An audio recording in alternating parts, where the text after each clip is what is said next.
Selamat malam saudara sekalian. Sangat bersyukur kembali saya dapat menyapa setiap jemaat GKI Pekanbaru. Meskipun akhirnya sapaan ini dilakukan secara virtual ataupun online. Tentunya saya berharap setiap saudara sekalian dan keluarga berada dalam keadaan yang sehat dimanapun saudara berada. Kembali pada Sapa Sahabat Kristus malam ini, kita akan bersama-sama merenungkan firman Tuhan. Sebelum itu saya mengajak kita untuk mempersiapkan hati kita melalui sebuah pujian.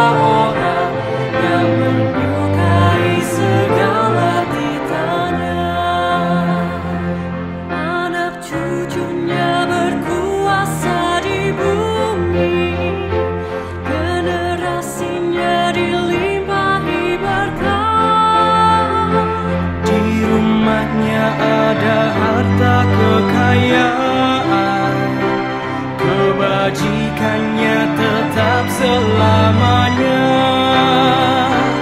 Haleluya, berbahagialah orang yang hatinya takut akan Tuhan.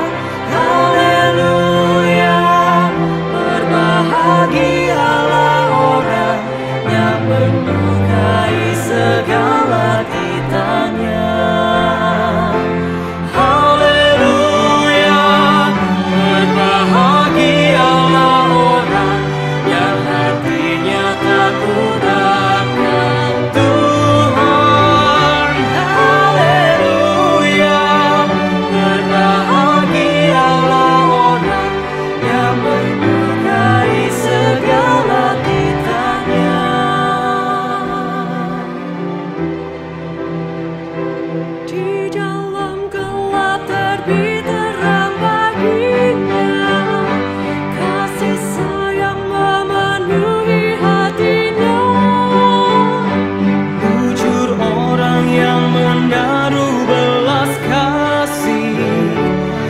Setulus hati mau meminjamkan. Haleluya, berbahagialah orang yang hatinya takut akan Tuhan.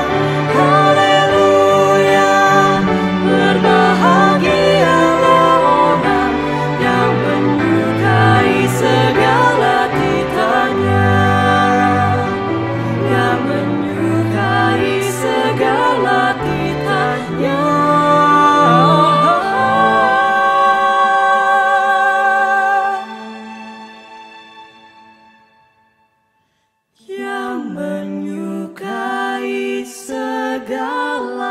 titanya.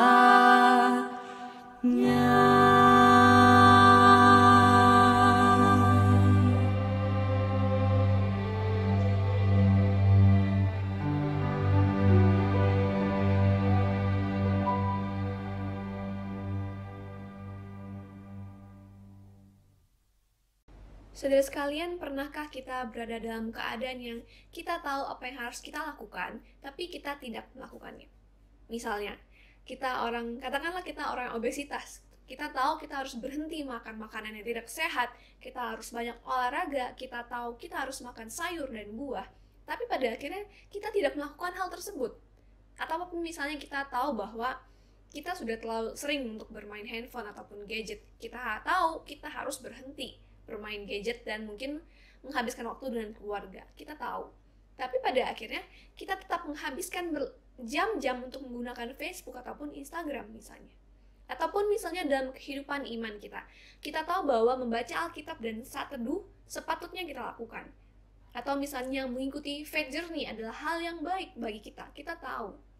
Tapi pada akhirnya kita tidak melakukan hal tersebut. Pernahkah saudara sekalian mengalami yang demikian? Keadaan di mana kita tahu apa yang harus kita lakukan, tapi kita tidak melakukannya. Saya pikir mungkin kita tidak mengalami persis seperti yang saya katakan, tapi saya percaya setiap kita pernah mengalami yang mirip seperti itu. Keadaan di mana kita tahu apa yang baik, tapi kita tidak melakukannya. Lalu pertanyaannya adalah, apa yang salah? Kenapa bisa seperti itu? Saudara sekalian, kita sebagai manusia bukan hanya manusia yang berpikir.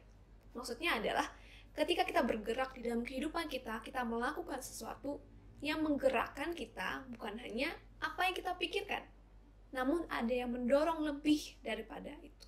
Ada yang mendorong kita lebih kuat daripada apa yang kita pikirkan, yaitu adalah apa yang kita cintai. Benar, apa yang kita cintai seringkali mendorong kita lebih kuat daripada apa yang kita pikirkan. Misalnya dengan contoh yang pertama tadi, saya tahu di dalam pikiran saya bahwa makan makanan yang tidak sehat itu nggak baik untuk tubuh saya. Tapi pada akhirnya saya lebih memilih untuk makan KFC, misalnya katakanlah KFC. Kenapa? Karena saya mencintai rasa yang enak itu, saya menginginkan rasa yang enak dari makanan tersebut. Untuk itulah saya makan KFC itu, walaupun saya tahu sebenarnya saya harus makan makanan yang lebih sehat. Tapi saya tetap melakukannya karena yang mendorong saya lebih kuat adalah saya mencintai perasaan enak itu. Dorongan itu lebih kuat daripada pikiran saya yang mengatakan bahwa kita harus makan makanan yang lebih sehat. Apa yang kita cintai mendorong kita bergerak. Benar, apa yang kita cintai mendorong kita bergerak. Dan saudara sekalian, sebenarnya ini bukan hal yang baru. Kenapa? Karena Alkitab juga mengatakan demikian. Kita melihat di dalam Amsal 4 ayat 23 dikatakan bahwa jagalah hatimu dengan segala kewaspadaan, karena dari situlah terpancar kehidupan. Jadi penulis Amsal mengatakan bahwa dari hati kita lah terpancar kehidupan. Dalam kata lain, dari hati kita lah kita bergerak, kita melakukan sesuatu, semua berasal dari hati kita. Dan kalau kita membaca Amsal di bagian yang lain, kita menemukan bahwa di ayat 4 dikatakan bahwa biarlah hatimu memegang perkataanku. Lalu di ayat 21 juga mengatakan bahwa simpanlah di dalam lubuk hatimu. Jadi penulis Amsal sepertinya mengatakan bahwa memang hati itu sumber dari segala sesuatu. Hati adalah komponen yang penting di dalam kehidupan seseorang. Nah, saudara sekalian, bagi orang Ibrani, hati ini bukan hanya berbicara tentang kita merasakan sesuatu. Bukan hanya tempat kita merasa marah, kita merasa sedih, kita merasa kecewa, kita senang. Hati bukan hanya seperti itu. Tapi hati adalah sumber dari kehidupan. Untuk itulah pada 2 Samuel dikatakan bahwa Samuel mengatakan bahwa apa yang ada dalam hatimu, lakukanlah. Jadi hati itu yang menggerakkan seseorang. Dan lebih dari itu, apa yang kita cintai dalam hati kita membentuk imajinasi kita tentang hidup yang ideal itu seperti apa.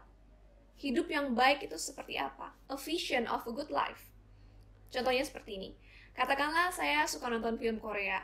Nah, di dalam film Korea ini saya melihat bahwa wanitanya semuanya putih, langsing, matanya besar gitu. Dan mereka menikah dengan pria yang putih, tinggi, mapan, ataupun ya seperti yang film Korea itu.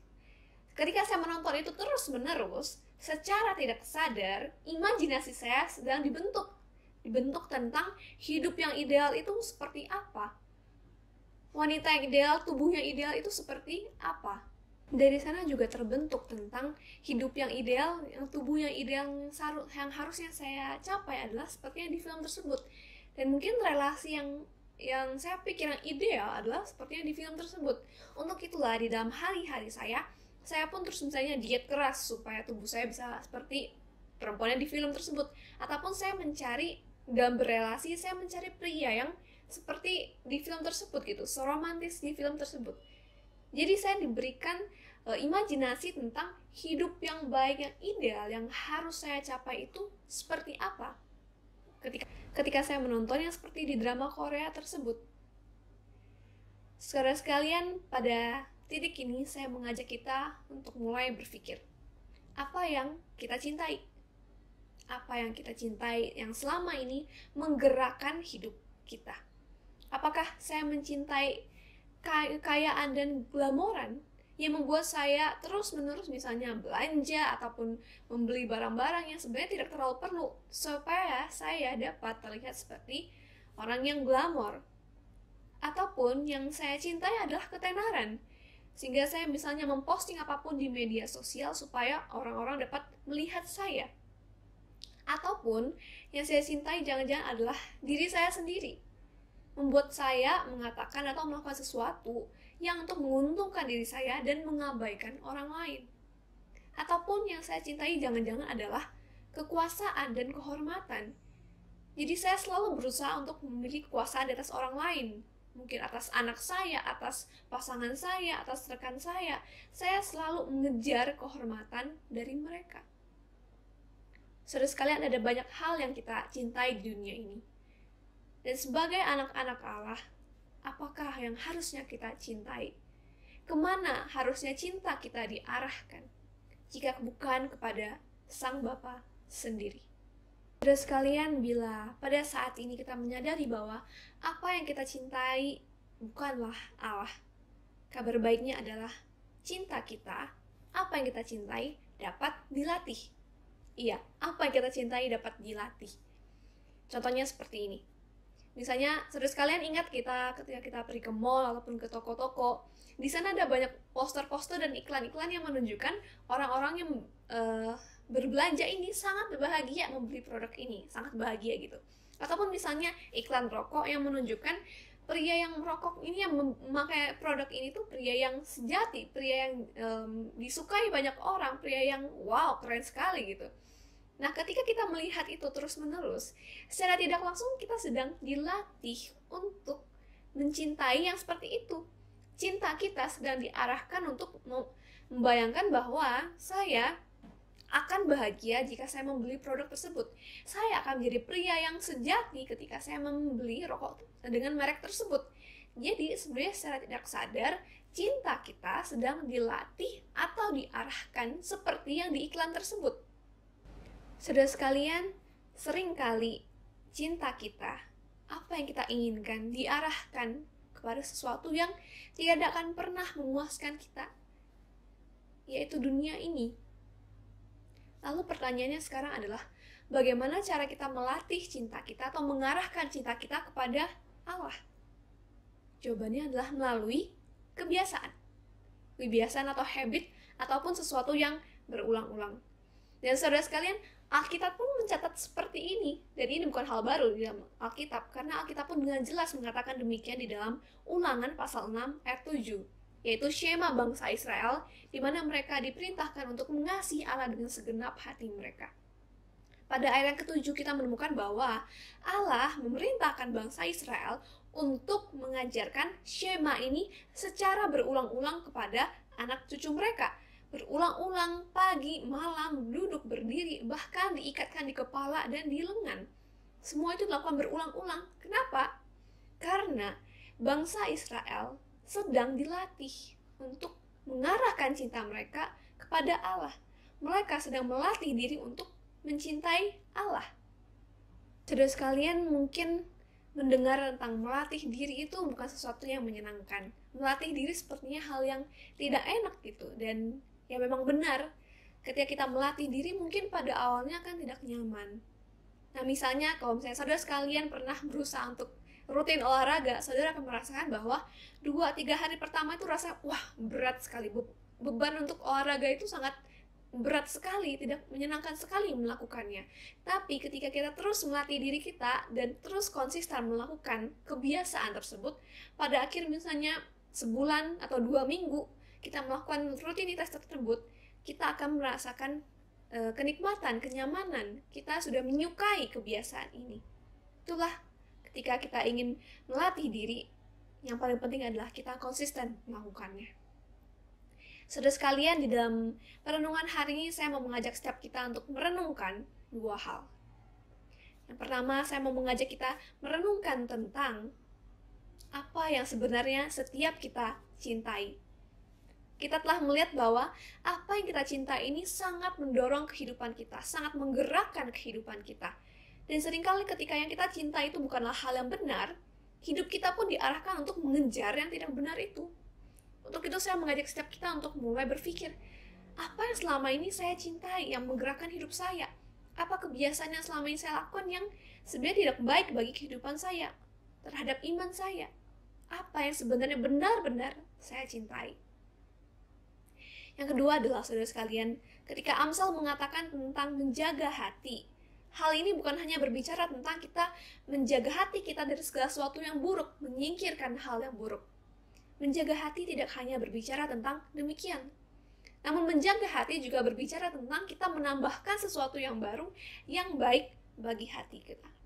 Untuk itu, hal kedua yang saya mau ngajak setiap kita renungkan adalah, apa kebiasaan baru yang dapat melatih cinta kita kepada Allah? Saudara sekalian, dalam dua perenungan ini, saya mendorong setiap kita untuk menuliskannya ataupun mencatatnya di dalam kertas ataupun di dalam gadget kita. Dua perenungan ini. Apa yang saya cintai dan apa kebiasaan baru yang saya bisa lakukan untuk mengarahkan cinta kita kepada Allah. Untuk mengarahkan hati kita kembali mencintai Allah kita.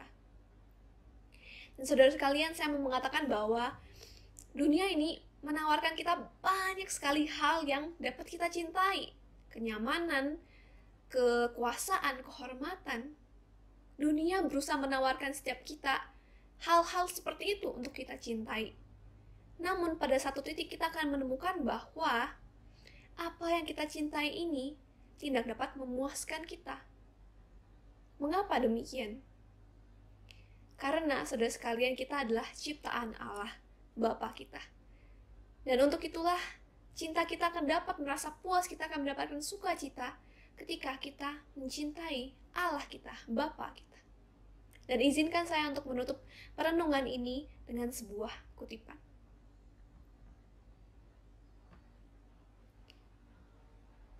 Hati kami tiada tenang sebelum beristirahat di dalam Engkau. Hati kami tiada tenang sebelum beristirahat di dalam Dikau. Saudara sekalian, setiap kita mencintai banyak hal, namun seringkali cinta itu tidak dapat memuaskan kita. Kenapa? Karena sebenarnya hati kita ini akan terus kosong bila diisi dengan yang seperti itu. Hanya ketika kita mencintai Allah kita akan merasakan kepuasan, ketenangan yang sejati. Saudara sekalian, kiranya melalui Sapa Sahabat Kristus malam ini, setiap kita kembali dapat diingatkan untuk mengarahkan cinta kita kepada Allah saja, di mana hati kita akan dipuaskan dengan cinta yang benar-benar sejati.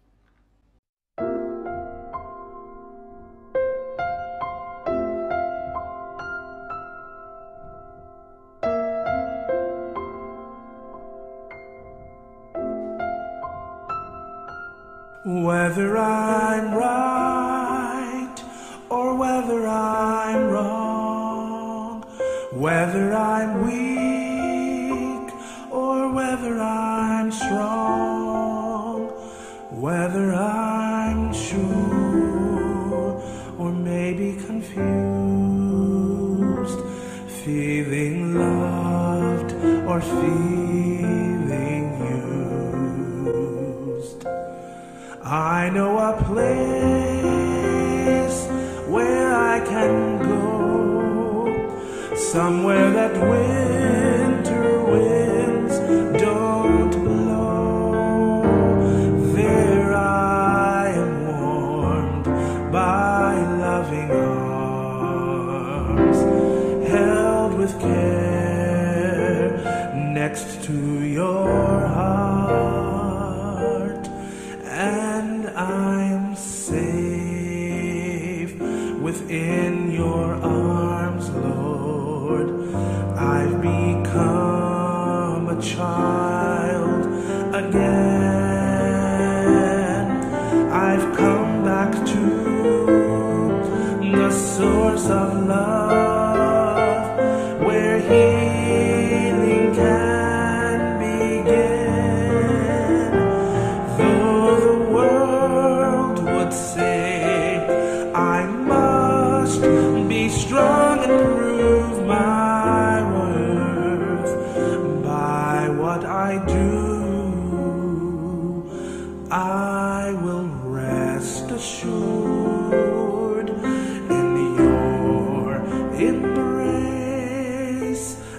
find my strength in you.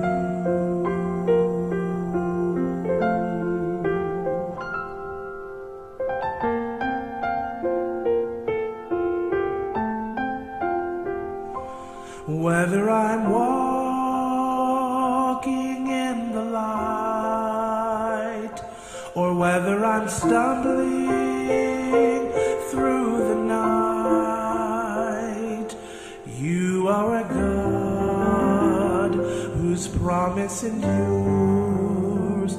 Though undeserved, your love is sure. When I am tempted to pursue plans that may lead me far away from you, gently you call, my child, come home. I would never let go of one of my own. I'm safe within your arms, Lord. I've become a child again. I've come back to the source of love, where healing can begin. Though the world would say I must be strong and prove my worth by what I do, I will rest assured in your embrace and find my strength in you.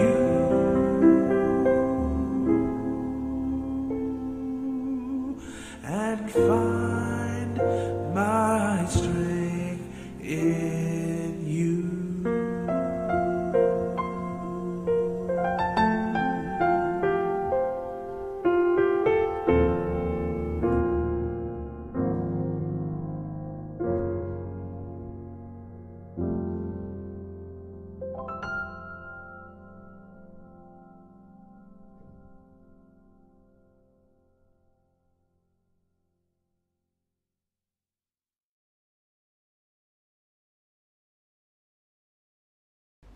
Saudara sekalian, kiranya apa yang telah kita renungkan ini dapat membantu kita semakin berelasi dekat dengan Allah. Dan saat ini saya mengajak setiap kita untuk bersama-sama menyatukan hati kita untuk berdoa. Bapa di surga ya Tuhan, Kau Allah yang begitu baik kepada kami. Kau yang menciptakan setiap kami. Namun kami tahu di dalam dunia ini seringkali kami mengasihi dan mengejar cinta yang sebenarnya fana dan tidak dapat memuaskan kekosongan hati kami. Untuk itu ya Tuhan, pada malam ini kami sungguh meminta Roh Kudus-Mu yang mengarahkan hati kami untuk mencintai Engkau. Dari apa yang kami lakukan, dari kebiasaan yang kami lakukan, kami ingin melatih diri mencintai Engkau. Bapa di surga ya Tuhan, kami juga berdoa untuk setiap kami dalam situasi pandemik seperti ini ya Tuhan. Mungkin kami ada yang kelelahan, mungkin ada yang kami jenuh, mungkin ada yang bisnis kami berada dalam tingkat yang paling rendah. Tuhan, kami berdoa kiranya Engkau yang memampukan kami melihat sukacita yang lebih dari apa yang kami rasakan ini. Bapa di surga Tuhan, kami juga berdoa untuk gereja-gereja di Indonesia yang sedang mempersiapkan diri menghadapi new normal ini. Mungkin ada gereja-gereja yang belum mampu untuk mengadakan ibadah, bahkan ibadah online sekalipun. Kami berdoa bagi setiap jemaat-jemaat tersebut, mereka tetap dapat menikmati Tuhan, beribadah kepada Tuhan, walaupun mereka harus beribadah di rumah sendiri. Kami juga berdoa untuk gereja kami yang sedang mempersiapkan diri untuk ibadah, membuka kembali gereja. Tuhan, pakailah setiap majelis hamba Tuhan, setiap aktivis Tuhan untuk bersama-sama melakukan pelayanan ini, membuka kembali gereja. Tentu kami tahu untuk melakukan itu kami perlu hikmat dari Tuhan. Kiranya Engkau sendiri yang memampukan setiap kami. Bapak, kami juga berdoa untuk anak-anak kami yang masih dalam sekolah. Ketika di semester depan mungkin mereka akan menghadapi new normal, mereka harus sekolah secara online ya Tuhan. Engkau tetap memberikan mereka sukacita dan fokus agar mereka dapat belajar dengan baik. Terima kasih Tuhan, Engkau Allah yang begitu baik kepada setiap kami. Kami juga terus berdoa untuk pemerintah Indonesia, untuk Bapak Presiden dan juga setiap menteri. Tuhan, Engkau sendiri yang memberikan mereka hikmat untuk tahu, membuat keputusan yang baik di masa-masa seperti ini. Terima kasih Bapak. Setiap doa kami ini kami panjatkan dengan sebuah pengertian bahwa Engkau Allah yang berkuasa menjawab doa kami. Engkau tahu apa yang terbaik. Dan untuk itu ya Tuhan, bila Engkau menjawab doa kami dengan sesuatu yang kami tidak kira, sesuatu yang kami tidak inginkan, Tuhan ajar kami untuk melihat rencana-Mu yang lebih indah daripada apa yang kami bayangkan. Terima kasih Bapa. Di dalam nama Tuhan Yesus, Allah yang berkuasa atas hidup setiap kami, dan Allah yang mencintai kami. Kami bersyukur dan kami berdoa. Amin. Saudara sekalian, demikianlah sapa sahabat Kristus kita pada malam ini. Kiranya setiap kita mendapatkan berkat dan kita dapat belajar untuk mengarahkan hati kita kembali kepada Allah. Sampai jumpa, Tuhan Yesus memberkati.